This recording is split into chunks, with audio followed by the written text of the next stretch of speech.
are we? So we're in that part of Chukat, which is in chapter 21, where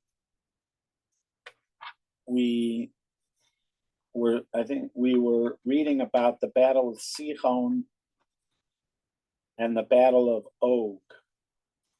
So those are at the end of they're at the end of chapter 21. And right before then, it just had all this geographical information with riverbeds and etc. And it would have been just the perfect time to draw out the map.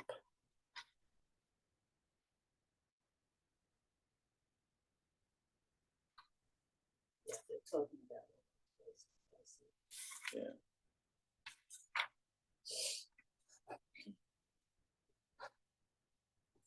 You know,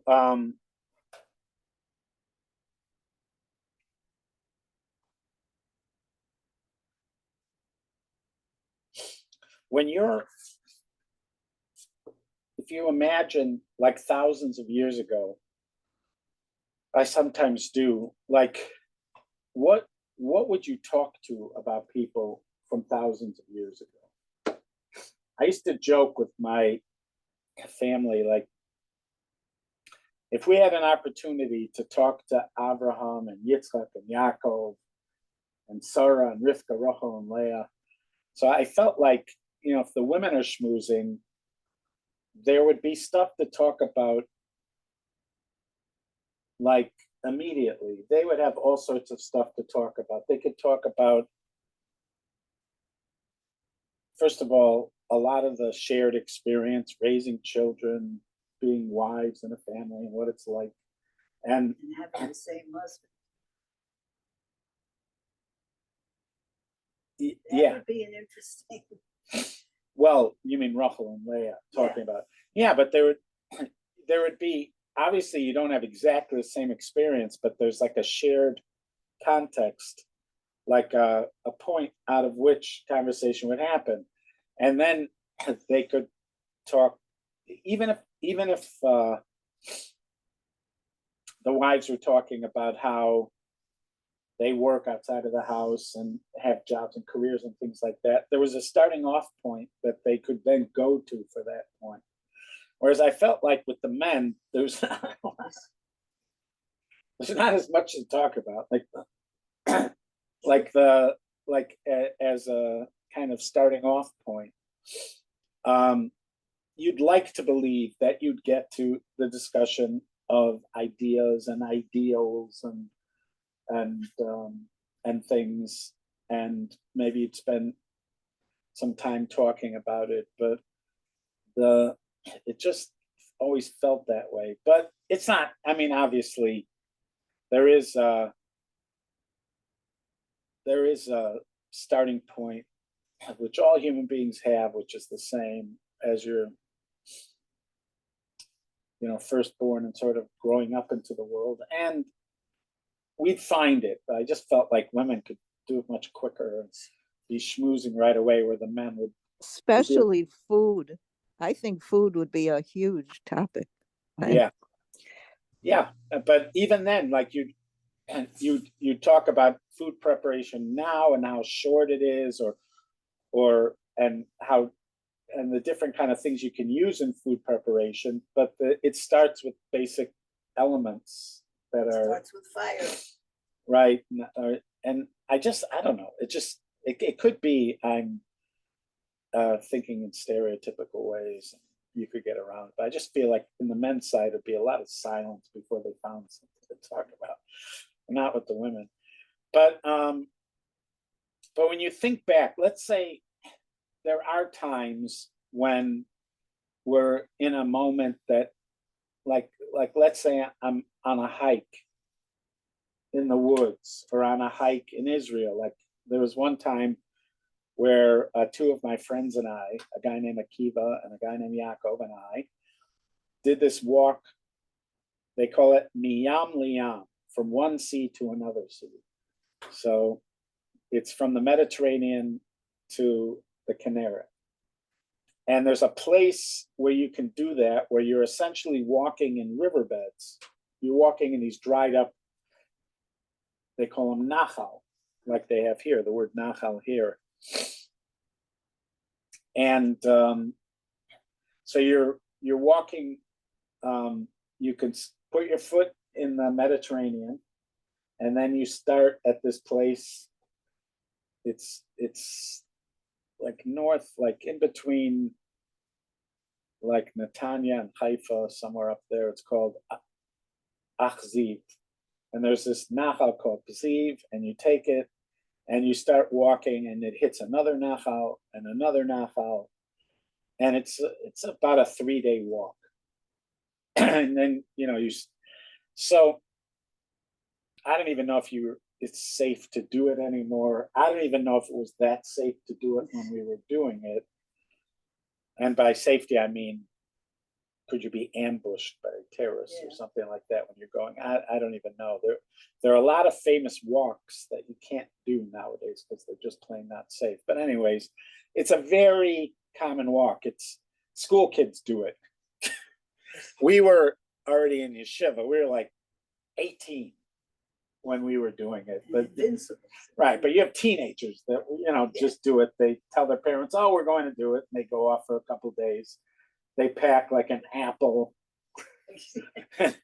and somehow they go the whole way. They don't even think about it. They just do it.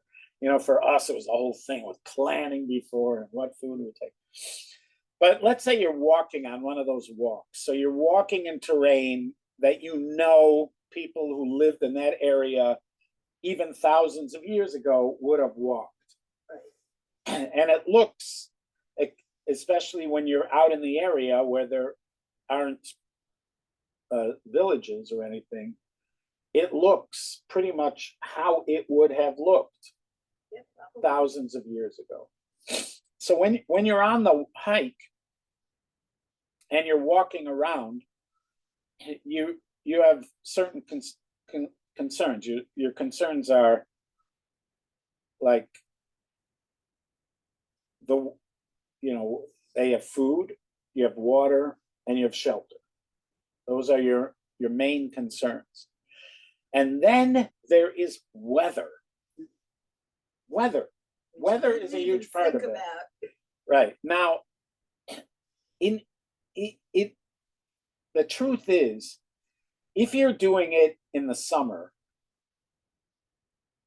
in Israel, it is pretty much the same every day.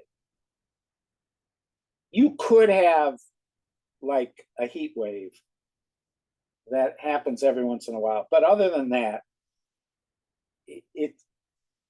the weather is pretty reliable. But if you're walking during the winter, you could have beautiful days. You could also have rain for a week. It could get really cold. In some of these places, you can get snow. And it was always sort of remarkable to me that weather hardly ever comes up in these stories. And they don't include the weather. Like, what was the weather like when Avram and Yitzchak are at the Akedah? Was it a hot day? Was it a cold day? Was there snow? Was there rain? Sunny. Right. What was it doesn't, there is an exception when Abraham is waiting and sees the visitors. So we're told it was a very hot part of the day. So that was a time when the sort of weather or temperature or whatever comes up as a factor in a story. But it's just, I don't know at this point why. I guess it's just because they're traveling and it takes such time. They really take time to tell us where they were, how they were walking. So they want to share with us elements of what was going on. They needed water and food. That's a part of these stories. It's just, there's just this one other issue, which is a big issue, and it always would have, which is what's the weather like? And it just, interesting to me that it doesn't come up. It is a topic in my museum of things you would expect to find in the Torah, but do not. Just because it's Because they When- would have to, if they were doing anything about the weather, it would have to be immediate. I mean, it would be whatever the weather was at the moment that we're talking about. Because like us, we can get weather forecasts for weeks in advance. I don't think that was available to them. no, but no, I agree. But you would think, like for instance, there are riverbeds that are dry during the dry season But run during this. and rainy run with season. water Yes. during the rainy season. There are there are flash floods. You in Israel, when you're taking especially groups on trips near, let's say Masada and Engedi, let's say you're trying to go over in that area, there's a lot of these hikes. You always have to be on the lookout for flash floods because it could be Yes. raining in a part that is far away from you and you don't realize, to you it's just sunny and Beautiful. clear. Wonderful day. You don't even think it's possible, and then suddenly these nachals can fill up. So is the nachal dry? Is the nachal full of water? Yeah. Is it and also when you're fighting, like there's certain parts of the world where they only fight in the spring and summer, or maybe a bit of the fall. They don't fight during the winter because so they'll have like spring offensives because suddenly the weather. So yeah, it's just, I don't know. It's one of those things about the museum that It's an interesting. museum. makes some of the topics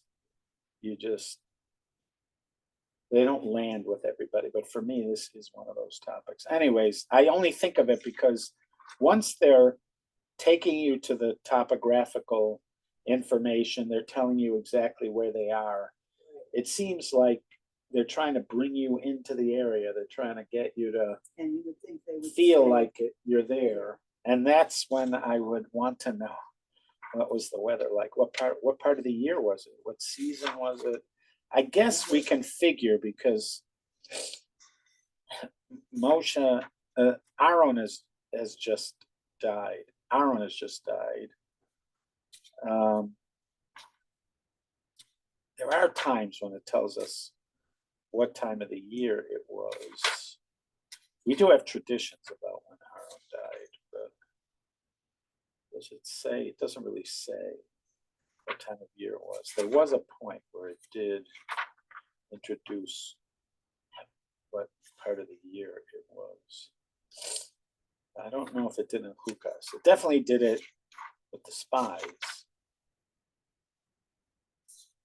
Did it at any point tell us what time of year it was? They certainly were looking for water. I would assume it's not the rainy season, that it's the summer if they're thirsting for water. Because if it was the winter, I would just assume that a lot of those riverbeds that they're near are full. So maybe that's part of the hint as to what the weather was like. If they were complaining about the water and there's no water, that it has been dry weather.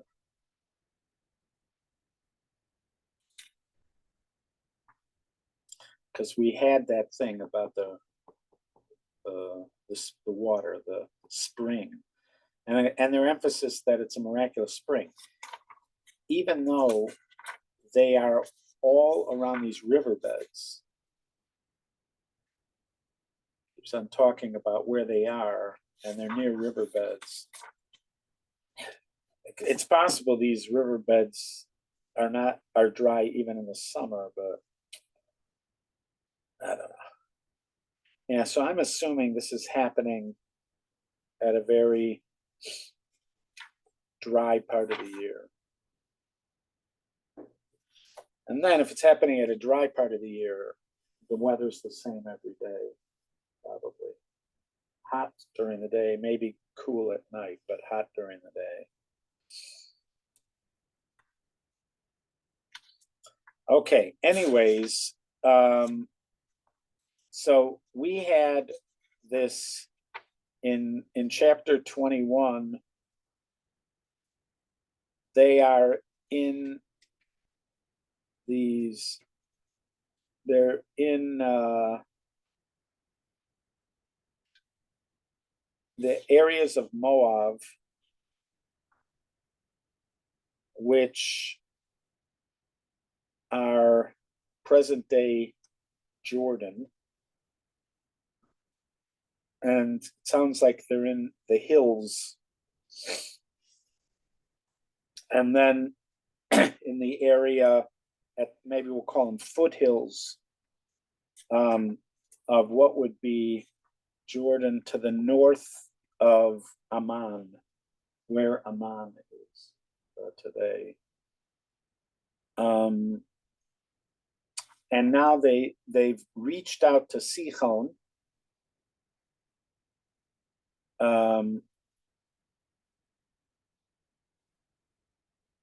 and he doesn't give him permission to go across. And then not only does he not give them permission to go across, but he attacks. So Sihon attacks. He's an Amorite. So there are different nations that live in this region. These nations are also represented in the land of Israel. There are elements of some of these nations that exist in towns outside of Israel and inside of Israel. Israel is a relatively small place, what we call Israel, we know that. But in the book of Joshua, it becomes, I mean, they speak of 31 different kings living in that area. So it seems like these kings were more like city states. We might think of them more like sheiks, like so they'd be the head of a group of people that lives in a particular area, and amongst they shared some kind of this is, again, I'm not a scholar of this, I'm just based on my own various times learning these things and reading about them. It seems like what I most compare it to are the Native Americans that lived in the United States before the Europeans come. So you have areas settled by what we call tribes, and they self-identify. Sometimes all of the people that lived in a particular area think of themselves as a unique, separate entity. Sometimes they think of themselves as related to peoples that are in other parts of the country. So you could have the Sioux, you have the Ogallala Sioux, you have all different Sioux tribes in different places. You could have the Cherokee, but there could be Cherokee that live here, there could be Cherokee that live there. So you have the Apache. You could have Apache that live here and live there. So it seems like that with the Amori, that because when we speak of the conquest of Israel, we don't just we identify peoples, even Amalek. Amalek, we encounter them in different places. So it seems like they had Amalekites that were living here, Amalekites that were living there, and living here. And so it was this, but this encounter with Sihon, the way it is treated after the fact, and you could see this even the way it's treated in the Torah, this is considered a remarkable victory. We ourselves are a very large nation, and we're underdogs in this battle. The fact that we're victorious in this battle is shocking to the people of the time. The people of the time are shocked by it. There's going to be songs written about it. So we're left to sort of imagine why. Because again, the Jewish people are a large nation. So you could speculate that the reason it's shocking is because they have a long history of military victories, and Israel doesn't. Israel's relatively untested. We did do battle with Amalek shortly after we left Egypt. But this is years later. This is several decades later, and in between, we haven't really fought. So it could be that that's why it's so surprising. It could be that he really was the head of a large nation with lots of people. And that had part to do with it, that they were very experienced at warfare, and they also had lots of soldiers. But this is treated as, it's only briefly described,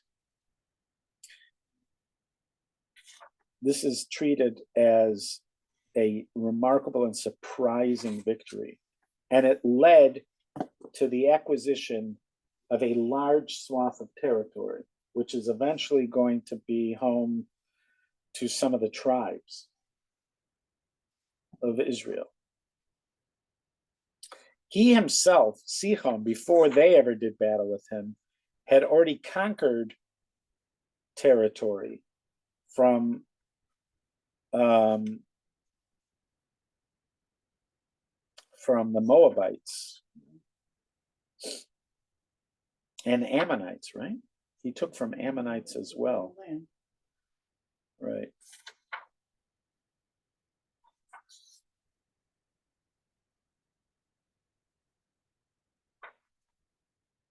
Yeah, so he had taken land from the Ammonites, and it seems like he had taken from the Moabites. And then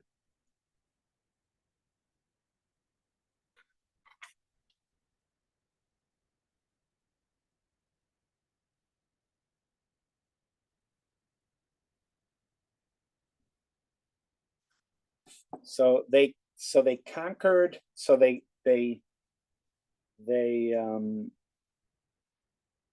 repel the attack, then they're victorious against Sihon and take over his territory. And then they even go on a kind of expansive effort. This is in verse 31. So we're in chapter 21, verse 31. Moshe even conquers more of this Amorite territory. Mhm. So what begins as a defensive war ends up becoming a rout and then taking of territory. So you want to start at verse 31 I think we might have read this once before, but if you want to start with verse 31, let's see if Sam was trying to get in there. I will try. I do not have good vision. Israel settled in the land of the Amorites. Do it loud, loud and proud. Loud and proud, she said. Israel settled in the land of the Amorites. Moses sent to spy out Jazer, and they conquered its suburbs. And he drove away the Amorite that was there. They turned and ascended by way of Bashan. Og, king of Bashan, went out against them, he and his entire people, to do battle at Edrei. Hashem said to Moses, do not fear him, for into your hand I have given him, his entire people and his land. You shall do to him as you did to Sihon, the king of the Amorite, who dwells in Heshbon. They smote him, his sons, and all his people, until there was no survivor left of him, and they took possession of his land. And then just that last verse of the first verse of 22. The children of Israel journeyed and encamped in the plains of Moab on the bank of the Jordan opposite Jericho. Okay, so So how close is this to Moshe's death, actually? How close is this? this has to be very close. I mean, I would say, I don't know. This has to be the last year. Okay. Because Aaron's already died. I think it's like the last. Does it say any dates when Aaron died? When it talks about his death, I don't know. I was looking for it before to see about the weather.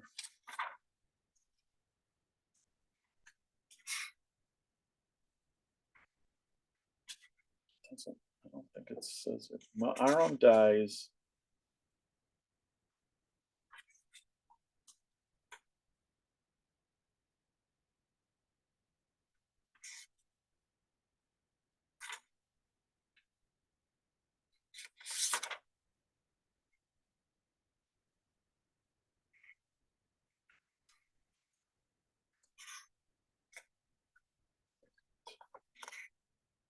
Yeah, so it's in chapter 20 where it talks about it. Does it give any date?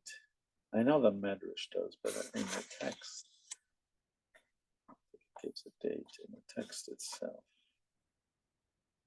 So that's like in chapter 20, right before chapter 21. Given dates. Yeah, so it's got to be his last year, sometime in his last year. In Devarim, it tells us those speeches in Deuteronomy are just shortly before he dies. But yeah, we're assuming this is close to when he's going to die. And they're camping like you would be able to see, like if the Jewish people were camping there today, there are points from modern Jerusalem where you could probably look out and on a clear day you'd be able to see them camping there. It's not that far. If you take the road from Jerusalem to the Dead Sea, I mean Jericho is not far from that road. And then they're just on the other side of the river. On a clear day, you see those mountains, you see the lights of Ammon. You see the lights of Ammon. And that's already up in the mountains. And here they're just in the foothills, like along the river, like in the valley by the river, whatever you call it, the plains on the other side of the Jordan. So they are very close. But one of the shifts that happens over here, without a lot of explanation, is their decision to conquer land. Where did that come from? Why are they doing that? Why have they gone into that mode at all? Their goal is to get to Israel. Why are they even thinking of conquering land and settling down? that is a surprising shift in attitude. It's one thing to have conquered them and then just moved on, but they don't. They conquer it and they settle it. That is a dramatic decision. That is a life-altering, mission-altering decision, but there's no preparation for the fact that that's going to happen in the text. God doesn't say, okay, I want us to shift gears now. There's so much of this that seems to have been led by God on how things are to proceed. And we've had this mission from time they leave Egypt to finally get into the land. We're prepared for the idea they're going to have to fight to settle the land. But this notion that they're now taking territory before they ever get to the land, that they're conquering it to settle it, where is that coming from? Moshe is going to be surprised going forward, and that the tribes want to stay there. But before they ever decided to stay there, Reuben, Gad, and half the tribe of Manasseh, before they decide to ever stay there, there is this decision to settle it. That's how it characterizes it. Israel settles in all the towns of the Amorites, in Heshbon and all of its suburbs. That's in verse 25. That is a dramatic change in attitude. And for us, I think, without preparation, we don't have context for this. Where is this coming from? A power play? But you've got people that are in traveling mode. I go back to the Native Americans. There are certain journals. I think Chief Joseph was one of them, but I seem to remember another one, because the Cherokee had to travel. They call it the valley, the something of tears, like they had to travel from like the East Coast all the way to somewhere in the West, where they. So I don't know if it was the Cherokee or it was Chief Joseph, but there were descriptions of how they, because they're on the move and they also have to be prepared to fight. So the descriptions were really useful parallels for the Jewish people traveling in the desert. Like everybody had their marching places. They had to have a whole system for sort of closing up camp and then moving on to the next place. And so when you're in marching mode, that's a certain mindset. It's a completely different thing if somebody says, okay, we're setting up, this is where we're going to be. That's the end of marching mode. Yeah. Right. And for people that have been on the march for years, that's quite a change in their lifestyle,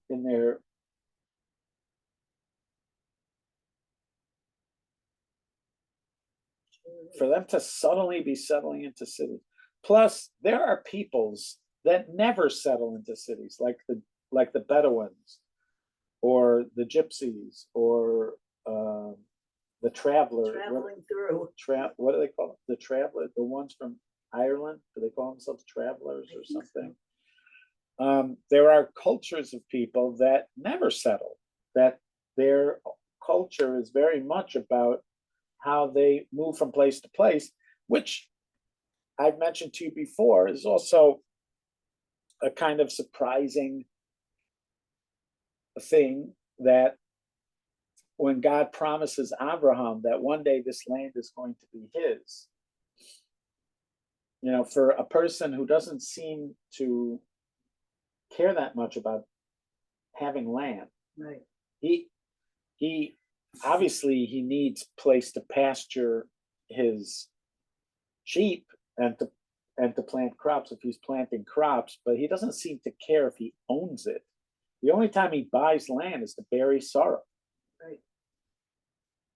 He moves from tents, encampments to another tent encampment. Yaakov does buy a bit of land, but he doesn't buy everywhere he goes. He bought a bit of land near Shechem and hung out there for a while, but then he left there. And you don't see him going around buying other places.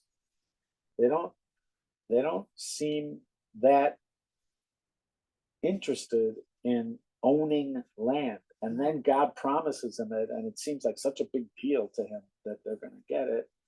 Those people are going to have it. And certainly the lifestyle that the people are going to live is completely different. Not except for Reuben, Gad, and half the tribe of Manasseh, who are going to remain shepherds and stay on that other part. But the rest of the tribes, it seems like they are, for the most part, going to be living agrarian lifestyles, or shipping, or other kinds of things that you would, fishing, stuff that you would do on the coast. Much different than the lifestyle they ever had when they were in Canaan, or would have had when they were in Egypt. I don't know. This seems like just a big shift to suddenly be. Well, if you go to Devarim, the first thing that Moshe says is right here. He spoke to them right after they captured Og. I mean, so this is the start of the settlement, according to him. I know, but the settlement is supposed to happen on the other side. Well, Moshe. He's going to be upset with the guys who want to stay on this side. But isn't he the one who set up the whole thing? The people from Reuben, Gad, and half the tribe of Manasseh are going to say, you know what, we would like to stay here. We'll go with you and fight or whatever, but we want to stay here. Right. They're so upset. But here they already are doing it. It says they settled there. This is before the other ones say they want to stay there. They're already in settling mode. Mm-hmm. Well, it seems like this is where they really knew it was coming, knew the preparation. Obviously, those tribes, Reuven and Gad, had a lot more cattle, and they said, "Wow, nice place." Like you say, it's a mind shift of some kind, and right. But it seems like he set it up. Yeah, you could blame them. They are articulating something that's already happening. There's already been. Apparently, it seems like there's been a mode shift. They're no longer wandering. Now they're settling. That shift seems to have happened without anybody really talking about it, without direction. Okay, now we're into settling mode or anything like that. They just do it. And then, they're articulating that they want to stay that way. They don't want to go across, and then he gets upset. But the actual shift in mode from wandering to camping to, or whatever, settling, that seems to have happened not because of the people of Reuben, Gad, and half the tribe of Manasseh. That seems to have just been happening. Everybody's just starting to. I'm assuming they're moving into houses. They're starting to plant, or maybe they're taking over crops that were already planted, or gardens, or things like that. In towns. Kind of weird.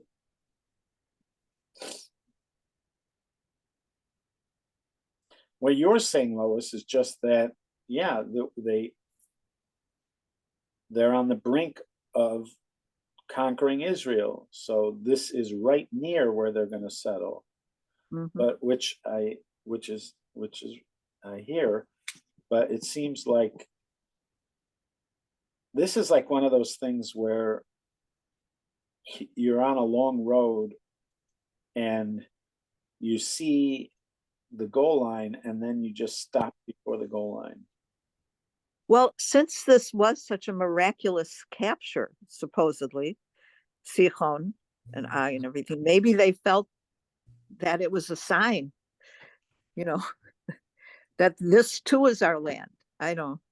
I wish, in 667 or something, when they got all the way to Damascus, I don't know what, they should have stayed there. It's sort of like now.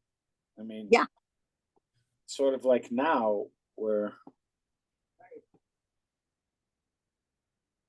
somebody told me that this morning they saw, I don't know where they read this or saw this, but they saw that Putin decried Israel taking Syrian territory. There's certain moments that are so delicious. You just gotta look at it. You don't even want to say anything. You just want to look at it. Yeah. And get Whoa. Yes. Whoa. Yeah, and don't come close because right, but so Israel, has taken the rest of the Hermon or whatever, right now, and hasn't exactly said what their plans are with it. I mean, they've made it clear that, and they've moved into that buffer zone, what's ever called a buffer zone. They haven't clarified what their plans are entirely, except to signal that they don't plan on conquering Syrian territory. But this is one of those moments you feel like the 6-Day War, where whatever they decide to do at this point, there are going to be people 30 years from now that are going to be yelling they shouldn't have done it. yeah. Whichever way they go with it. You shouldn't have given back that half of the Hermon. You should have kept it. Yeah. The other interesting thing about Putin I saw this morning is he's going to ask Assad about that Austin Tice. Where are you hiding? Where is he? Oh yeah, I'm sure. It's, no. Yeah. There's just so many layers to that thing. Wow. Oh. I was also thinking, even just reading this now, that like I've read those who have suggested that as the new country of Israel was forming in the late 40s, and they're looking for inspiration in Jewish history and in scripture, they found a lot of inspiration in the rebuilding that happened out of the Babylonian exile, and in the writings of Ezra and Nehemiah and Zechariah, as they're experiencing the kind of heady excitement and newness and rebuilding of the temple, etc. And therefore, they named the Knesset after the men of the Great Assembly, the Anshe Knesset Agdola. They have 120 members, just like the men of the Great Assembly. And they took other inspiration from those times because in the couple thousand years in between, there was nothing really like this. There hadn't been a moment where you got to kind of rebuild in the land of Israel for 2,000 years. If you're looking back to descriptions of military victories and conquest of land, you have to go even farther. I mean, they're going to take Gaza back. Well, I don't think they want to. Nobody wants to run the people. Right.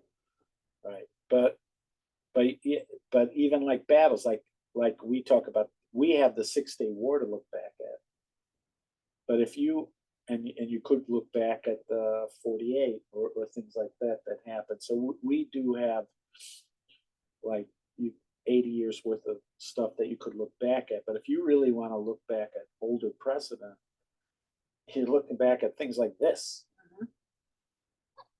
There are moments where David conquers territory, or you have some things that happened during the Hasmoneans like the conquering of the Edomians or certain other things. But this moment where you're being attacked, you fight it off, and suddenly you're victorious and you have all this territory. And it collapsed. And everybody is shocked that it collapsed. Like Sichon was unbeatable. Og is unbeatable. And not only did you beat the leaders, but then you were, it's a rout, and now you have all this territory that you didn't expect to have.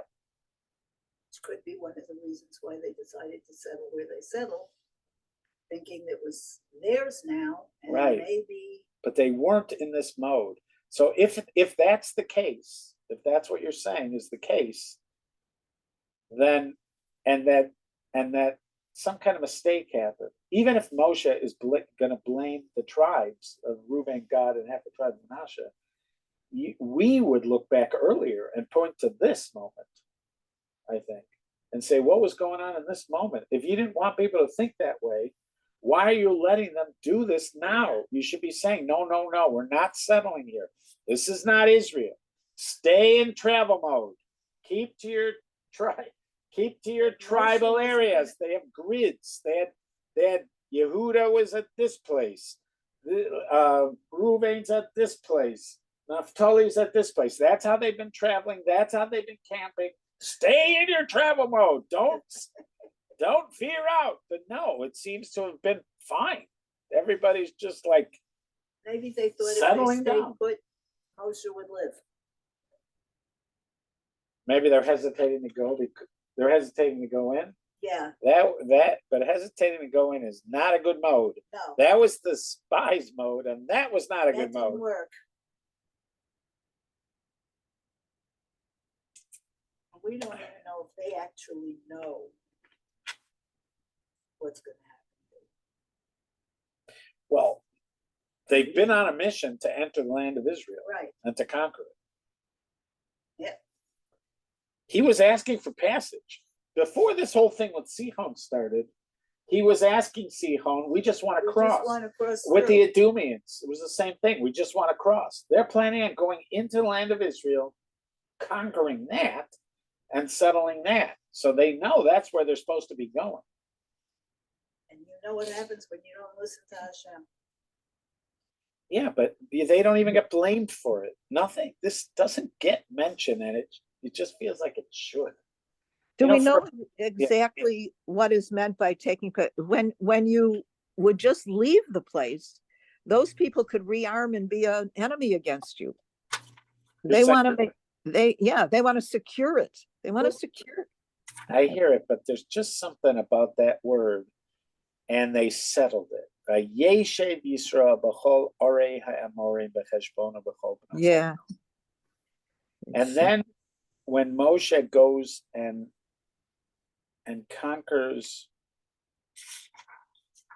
that other area,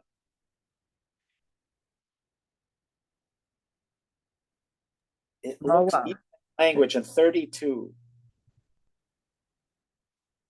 That language of Vayoresh, it's a language,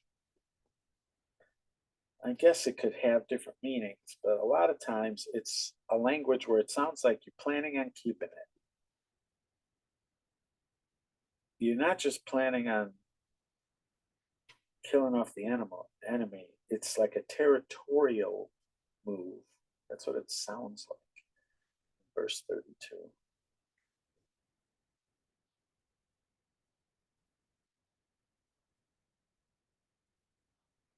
Although in 33, it does say they left the place and they went by Bashan. There it does say they left it, but that language is just funny language. Yeah. By Yoresh Hasamori. What do you have as the translation in 32 for what they did to the Amorites? In chapter 21, verse 32. Presumably, this was an independent Amorite city that was not part of Sihon's kingdom. Moses' spies conquered it themselves without waiting for the Jewish army. They said, we will not be like the first spies who were afraid of the natives. we will fight because we are confident in the power of Moses' prayer. That's a See, even Rashi. that makes it sound That's a like, Rashi right, they're comment. comparing themselves to people that were going into the land to conquer it. But go to your translation, not your explanation. Go to your translation in 32. It says they did what to the Amorites? What does it say? They Conquered its suburbs and drove away the Amorites. drove away. Away. Oh, drove away, I guess. Because that word Yoresh or Yirash, it has different meanings, but one of them sounds like it's something you plan on keeping, like an inheritance. But it's a verb. It's definitely a verb. They are Yoreshing that, but that word, I don't know. Putting that together with Vayeshev. But I then don't know.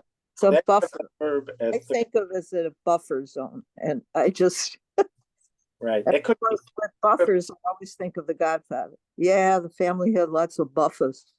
Okay.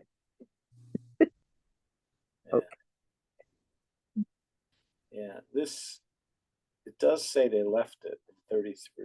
Yep, They left it and went up. they turned and ascended by way Bashan. Okay, now fought against them.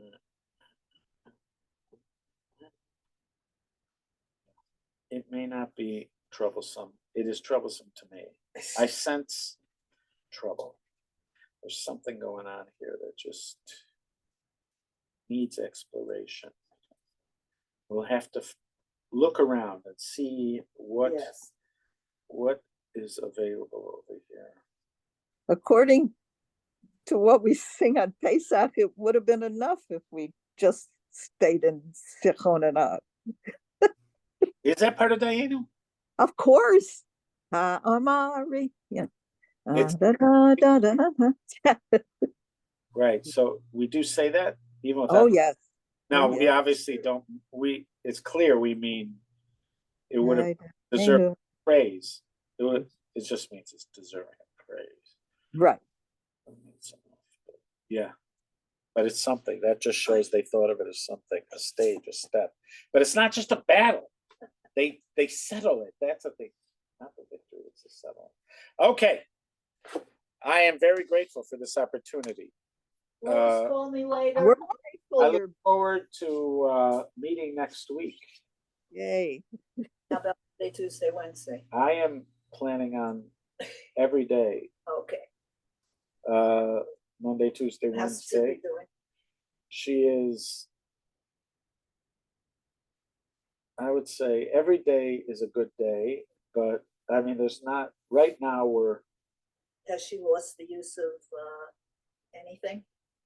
no, she hasn't, she continues to have everything except her vision. I mean, I would say she is a little more out of it, just a Yeah. little more physically tired or whatever. But Yeah, that makes sense. but as far as like if she was sitting here and having conversation, you wouldn't even necessarily know anything Yeah. was wrong. That's Anything. great. Right. But we haven't worked out the next stage without the vision, which Does she is need medication? aside from blood thinners, no. That's good too. I mean, they've got her on all sorts of preventative stuff, Yes. but not the blood thinners. They don't have her on any medication for any. Well, that's good. She's also on something for blood pressure. She's on what do you call, like a Lipitor kind of thing. But it's all because they're Yeah. just trying to To prevent, ward off another one. right, that kind of thing. Okay,